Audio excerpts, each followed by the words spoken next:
En manchette aujourd'hui, Yves Perron, le député, nous parle du programme Emploi-été pour les jeunes, nouvelle chronique d'astrologie par Xavier Lemire et avis d'ébullition à Sainte-Geneviève de Berthier.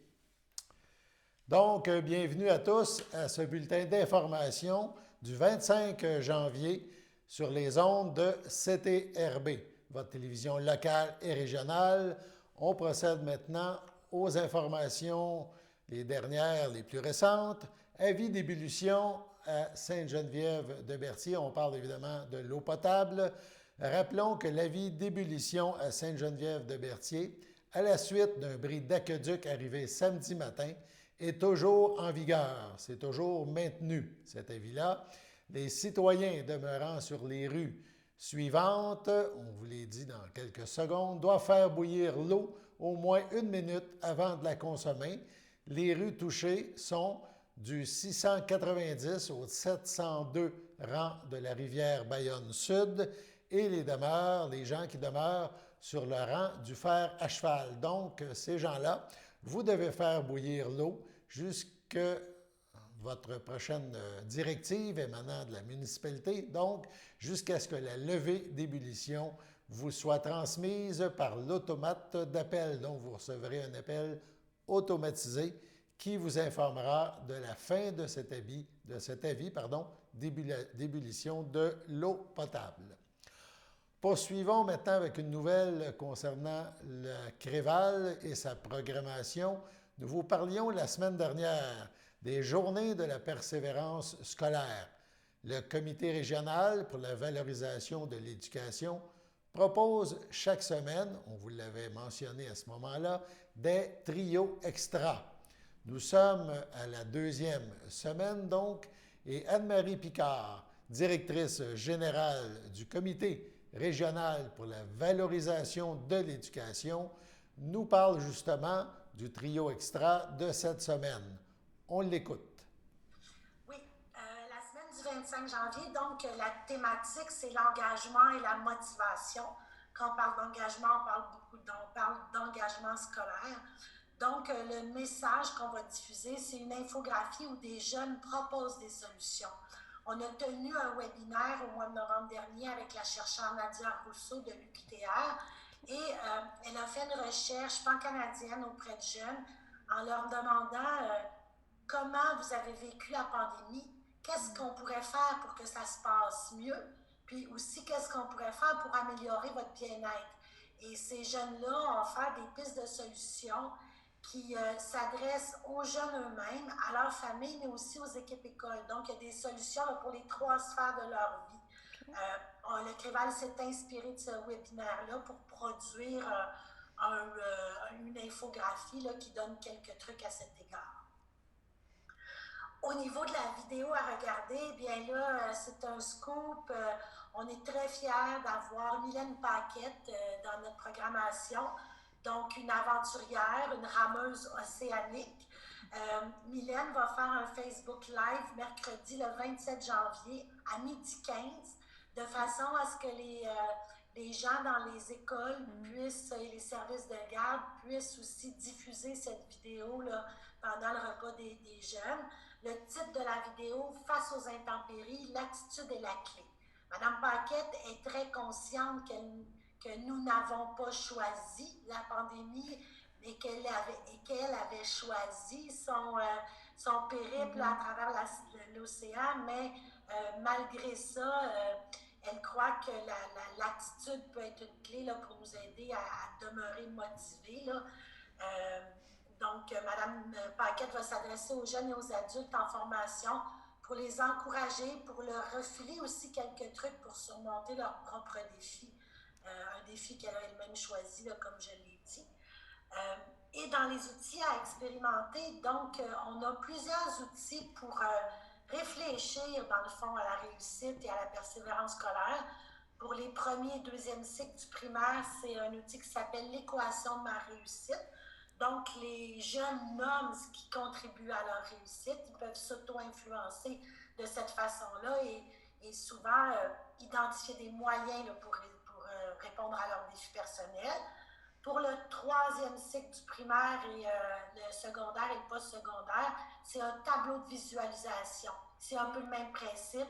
C'est un outil créatif qui est assez puissant, là, qui est utilisé dans plusieurs domaines, qui aide à déterminer c'est quoi nos valeurs, quelles sont nos intentions, prioriser puis visualiser nos objectifs. Donc, ça peut aider les jeunes, les adultes aussi, là, parce que on en a besoin nous aussi.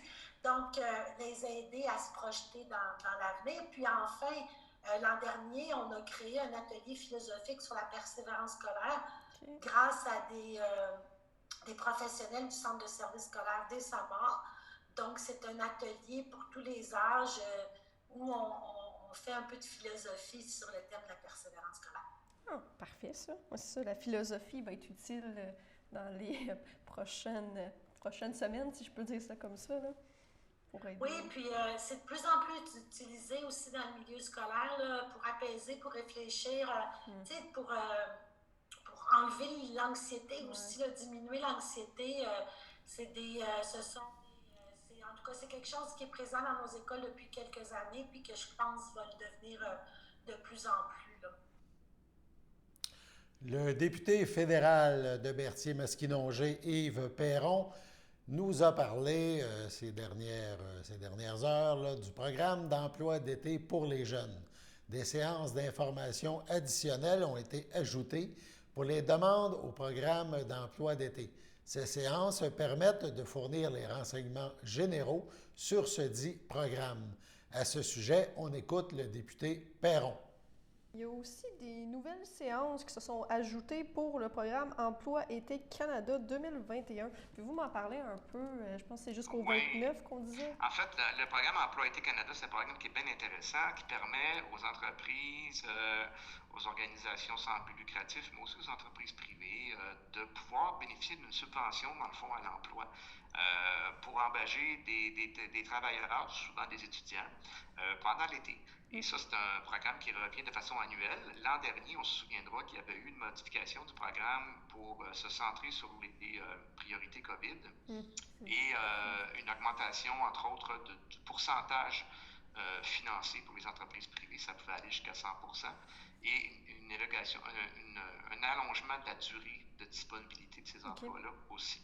Ça a quand même assez bien fonctionné, malgré le problème majeur qu'on a eu, c'est que le gouvernement fédéral s'est plu à faire une annonce bien enthousiasmante en disant, ben oui, on va subventionner 100% des emplois, mais ils ne nous ont pas augmenté nos enveloppes dans les circonscriptions. Alors moi, avec le même budget avec lequel je subventionnais, on pouvait subventionner les années précédentes 50% des emplois. Là, il fallait subventionner 100% de certains emplois. Calcul rapide, ça faisait qu'il y a beaucoup de gens qui avaient eu des emplois l'année précédente qui n'ont pas pu les avoir l'an dernier parce que, dans le fond, on s'est retrouvé avec des coupures du nombre d'emplois total. Ça, on demande une augmentation du budget, évidemment, mais c'est le temps là, pour les entreprises de faire leur demande. Alors moi, je lance le message là, aux entrepreneurs de la région, aux entreprises, aux organisations sans but lucratif, formulez vos demandes. Vous avez jusqu'au 29 janvier encore pour formuler vos demandes. Suite à ça, les fonctionnaires vont faire une première distribution selon les priorités régionales qui ont été identifiées. Puis ensuite, on va contacter avec les employeurs là, pour leur annoncer la bonne nouvelle. Mais ça vaut la peine, là, c'est plus de 500 000 l'année passée qui avaient été distribués là-dedans. En espérant que les négociations avec les autres parties se déroulent bien afin de permettre le travail en mode hybride comme ce qu'on faisait avant les fêtes. Cette entente-là doit être renouvelée.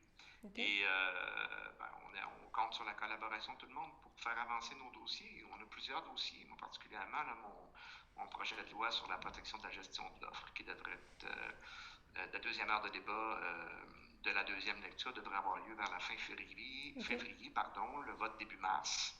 Donc, j'ai bien hâte, on regarde vers l'avant, là, puis on espère pouvoir faire adopter les législations qu'on pense nécessaires pour faire avancer notre société et notre monde agricole. Alors, on se reparle bientôt, j'imagine. Oui, on va suivre ça attentivement. Je vous remercie beaucoup. Merci. Allons maintenant à la première pause. Le samedi matin, dès 9h30, nos téléspectateurs sont invités au Super Bingo télévisé diffusé de nos studios de Berthierville.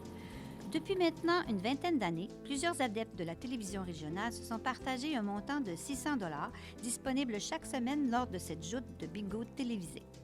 Un animateur et 3 bénévoles se succèdent à la caméra dans le but de vous faire passer une petite heure agréable et payante le samedi matin.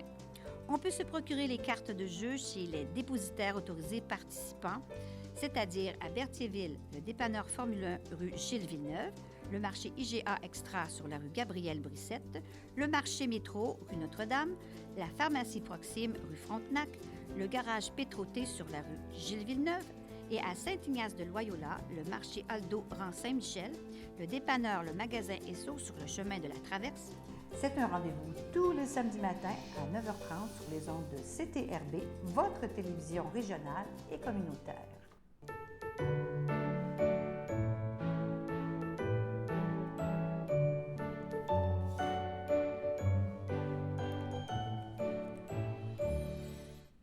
En ce 25 janvier, 2 anniversaires à souligner. Tout d'abord, la FADOC de l'île du Pas souhaite bonne fête à Lise Richardson et les filles d'Isabelle, le cercle de Berthier, souhaitent bonne fête à Yvonne Bélanger. Donc, bonne fête, mesdames. Et si c'est votre fête, aujourd'hui, toute l'équipe de CTRB se joint à moi et vous souhaite une heureuse journée de fête 25 janvier 2021. On poursuit maintenant. Xavier Lemire de CTRB, l'un des membres de notre équipe, nous a préparé aujourd'hui une chronique astrologique. Chaque semaine, maintenant, en début de la semaine, vous allez pouvoir le retrouver dans une nouvelle capsule astrologique. On écoute Xavier Lemire. Bonjour tout le monde. Aujourd'hui, c'est moi, Xavier, qui vais vous faire la nouvelle chronique astrologie qui va être présentée à tous les lundis. Donc, j'espère que vous allez apprécier. Donc, pour commencer en astrologie, on va parler de 2021, puisque une nouvelle année, ça l'annonce des nouvelles prédictions au niveau de l'astrologie. En fait, c'est la saison du Capricorne qui s'achève cette semaine. L'énergie de ce signe sage et pragmatique nous a aidé à fixer de nouveaux objectifs ambitieux, donc des nouvelles résolutions, des nouveaux plans de vie pour la nouvelle année 2021. Et on espère que vous allez démarrer cette nouvelle année sur de très bonnes bases.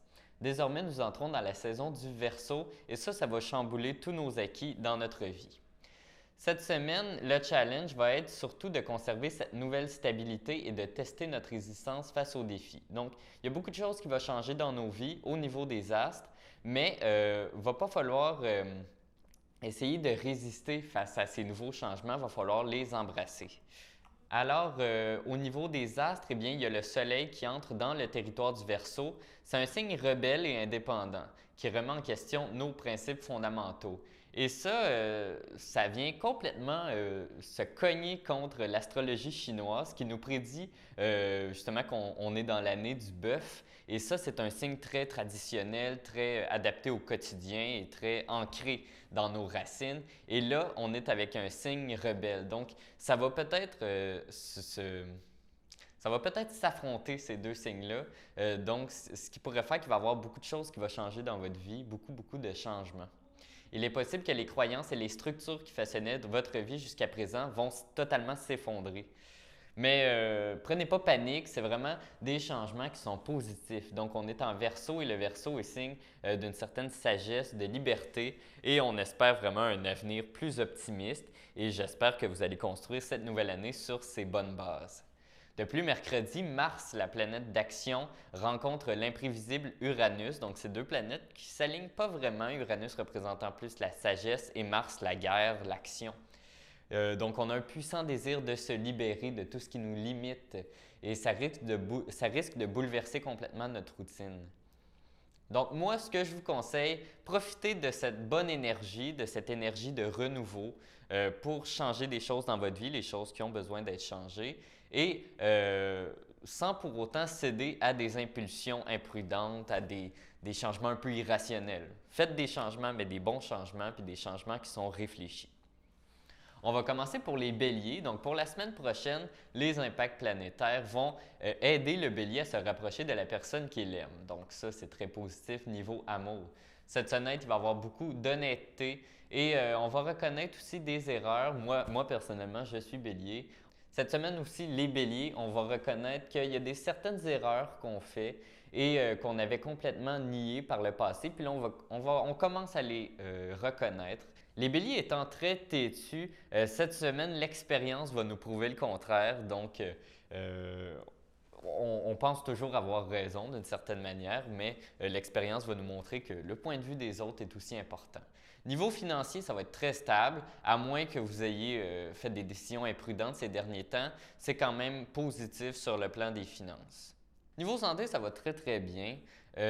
Donc, si vous avez des troubles digestifs et respiratoires, ça va très très bien parce qu'il va y avoir une amélioration et l'ambiance familiale va être relativement détendue, donc ce qui est propice peut-être à une diminution du stress. Les taureaux, on va voir un renforcement de la complicité avec la personne qu'on aime. Les taureaux vont être assez chanceux, même s'ils ne font pas beaucoup d'efforts, ça va être des rapprochements qui sont un peu inévitables. Ça va être des circonstances très positives en amour. Il n'y a aucune raison au niveau financier de se soucier de quelconque problématique. C'est une phase d'investissement risqué, mais qui sont de bons investissements et une phase de profit. Donc, c'est vraiment très positif. L'activité physique aide beaucoup les taureaux. Donc, les taureaux qui ont beaucoup d'énergie, donc le sport est très, très recommandé. Les Gémeaux, qui sont un signe très, très social, eh bien, on t'invite à renouer avec ta famille. Donc, c'est sûr qu'on ne peut pas voir beaucoup ses amis ces derniers temps. Les Gémeaux ont besoin d'une vie sociale très active, mais là, ce ne sera pas possible. Donc, vraiment, vous avez besoin de vous reconnecter avec votre famille et avec l'être aimé. Cette semaine, encore là, chez les Gémeaux, comme chez tous les autres signes, c'est une période de grands changements. Mais dans ce cas-ci, ça va être un changement au niveau professionnel. Si vous êtes un Gémeaux qui est au chômage, eh bien, il y a des opportunités qui vont se présenter. Donc, c'est beaucoup de changements positifs, comme je vous l'ai mentionné au début. Les Gémeaux vont être un peu nerveux ces derniers temps, mais tout ça va s'arranger dans les prochaines semaines. Pour les cancers, eh bien là, ça va un peu moins bien en amour. On a eu beaucoup de chambranlements en amour ces derniers temps, mais là, ça va être un retour au quotidien, ça va être un peu plus calme, mais ça va revenir en force très bientôt. Donc, il y a un peu de fatigue aussi au travail. On vous conseille évidemment de rester positif et paisible. Donc, prenez du temps pour vous. Pour les lions, encore là, super bien en amour. La relation avec votre conjoint s'améliore beaucoup. Et un célibataire qui ne serait pas totalement sûr de trouver l'amour, ça va être plus difficile de la trouver. Il faut vraiment que vous ayez des bonnes ondes positives. Ça va vous aider à rencontrer un partenaire idéal. Au travail, l'ambiance est très productive, ça va super bien et les chômeurs vont rencontrer des bonnes opportunités professionnelles. L'énergie de la pleine lune affecte particulièrement les lions ces derniers temps. Donc, ça va être des semaines qui vont être remplies de beaucoup d'énergie, une bonne santé physique et beaucoup de vitalité. Donc, les balances commencent la semaine de manière assez intense. Il y a beaucoup de choix à faire, surtout au niveau amoureux.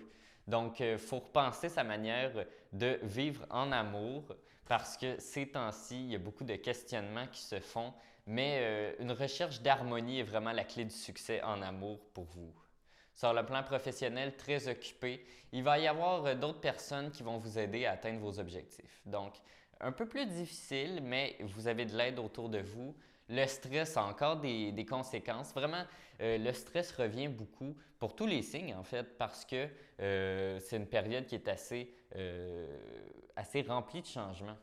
Donc, c'était mes quelques signes que je voulais vous présenter aujourd'hui. J'espère que vous avez apprécié. Je voudrais vous mentionner en fin de chronique que c'est l'année du bœuf qui s'en vient. Elle va commencer le 12 février 2021. Je vous en avais glissé un mot au début de ma capsule, mais je voulais vraiment vous le mentionner. C'est une année très, très propice pour le bœuf de métal. Le bœuf est un signe qui est vraiment lié aux valeurs traditionnelles et terriennes. Donc, c'est très lié au travail, à la famille et à la prudence. Donc, un signe qui est lié à nos racines. Et ça va un peu limiter les dommages que je vous parlais en début d'émission. Avec l'année du Verseau, il va y avoir beaucoup, beaucoup de bouleversements dans votre vie, un désir d'indépendance. Bien ça va un peu les calmer. Donc ça, c'est positif si on se tourne du côté chinois. C'était ma chronique astrologie, j'espère que vous avez apprécié. On n'a pas fait tous les signes, mais je vous en ai fait quelques-uns. On va revenir très bientôt pour vous faire la suite de cette émission. Donc, n'ayez crainte, là, ça concerne les 2 prochaines semaines niveau astrologie. Donc, beaucoup de changements, soyez très préparés. Et on se retrouve lundi prochain pour une nouvelle capsule. Merci. Nous poursuivons maintenant notre revue de l'année dernière, l'année 2020.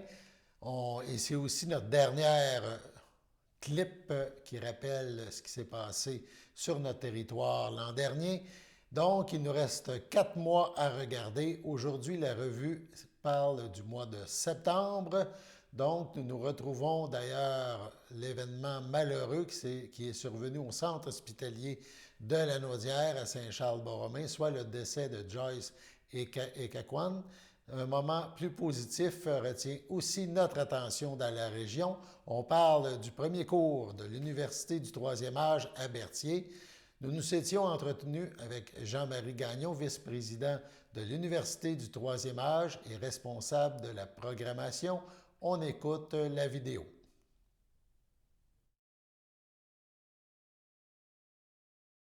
Nos cours sont donnés pour la plupart par des professeurs qui sont retraités, professeurs de cégep ou même d'école secondaire ou d'université qui ont pris leur retraite, qui désirent enseigner encore, qui ont encore le goût d'enseigner, qui veulent partager leurs connaissances, mais sans avoir de leur côté l'obligation de faire des examens, tester les gens, donner des notes, corriger et tout ça. Donc, c'est la plus belle partie de l'enseignement, du métier d'enseignant qui leur permet de vivre, qu'on leur permet de vivre encore. Et donc, pas de correction du côté des profs, pas d'examen du côté des étudiants. Donc, c'est une belle façon de passer le temps. Ça permet de parfaire sa culture générale. Bien sûr, bien sûr. Et lors de votre dernier passage dans nos studios, vous aviez évoqué la possibilité que l'antenne de l'Université du troisième âge de Joliette puisse commencer à offrir des cours à Berthier dans un avenir approché. Et il y a un premier cours qui est sur le point de se concrétiser sur le territoire de Berthier. Oui, on espère bien que le cours va pouvoir se concrétiser, effectivement. Ce cours-là a été choisi sur la base que des étudiantes de Berthier avaient demandé à M. Régent Parent, qui est notre professeur, de venir donner un cours aussi à Berthier. On passe maintenant à la pause. Sachez que vous pouvez nous faire part de vos commentaires, soit pour une annonce gratuite sur notre babillard ou toute autre suggestion en nous rejoignant par téléphone au 450-836-5103, 450-836-5103, ou bien par courriel tvcberthierville@hotmail.com, sur Facebook en écrivant Facebook CTRB. Et surtout, n'hésitez pas à visiter notre chaîne YouTube afin d'y retrouver une grande partie de notre programmation sur YouTube CTRB. Les émissions sont classées par catégorie, vous permettant de chercher moins longtemps. Vous pouvez aussi cliquer sur le rectangle rouge « S'abonner » pour être à l'affût des dernières émissions enregistrées.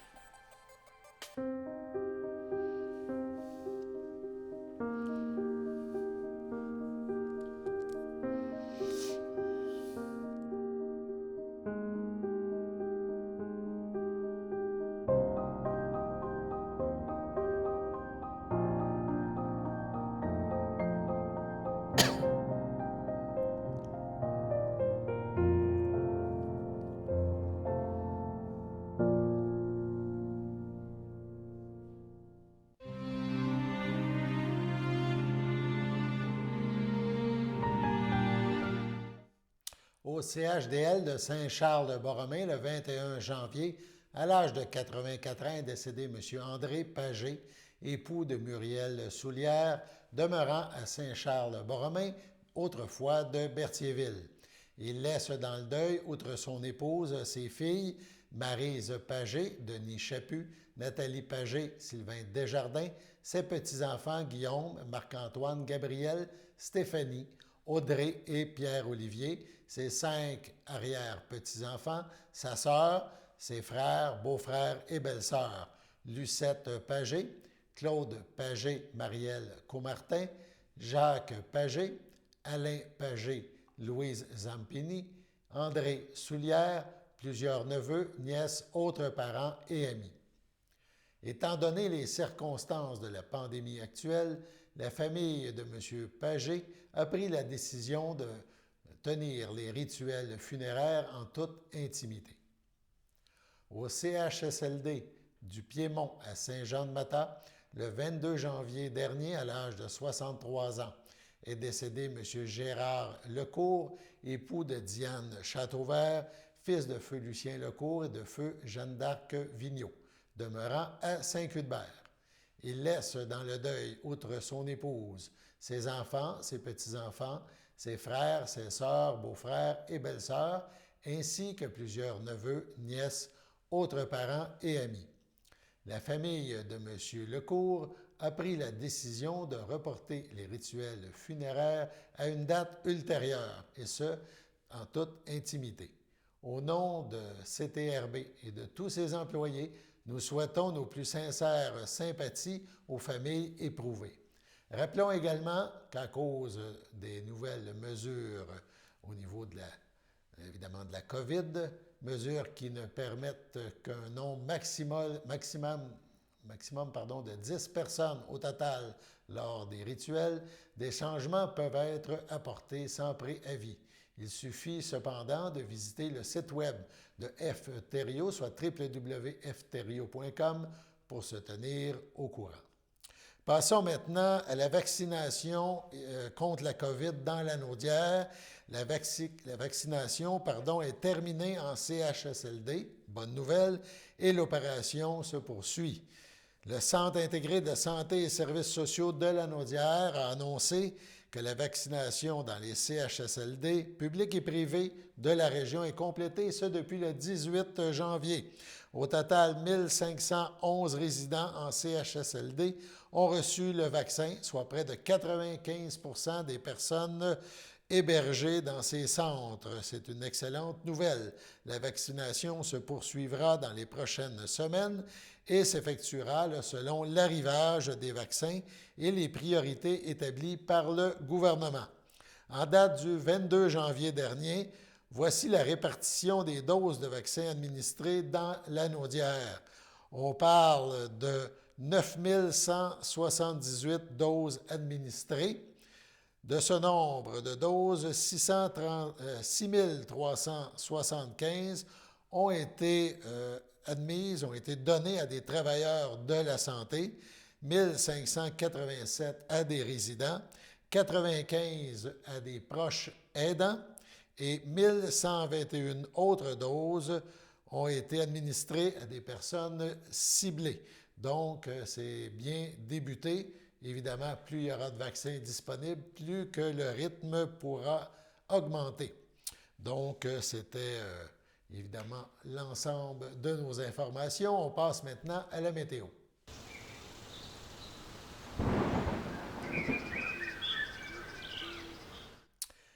Cette nuit, ciel généralement dégagé, température moins 18, on est au mois de janvier. Mardi matin, généralement ensoleillé. Le soleil est chez nous, dans la région pour au moins quelques jours.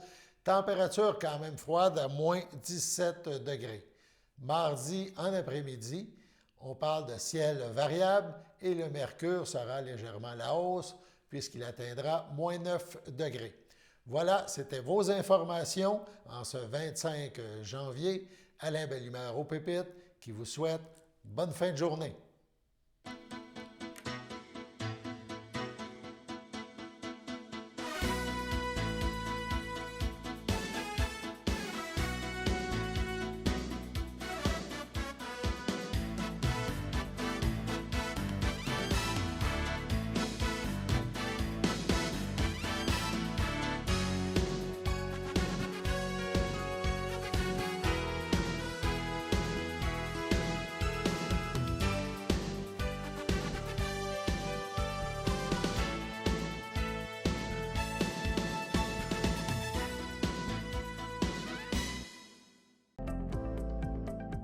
Les télévisions communautaires autonomes du Québec, ce sont les télévisions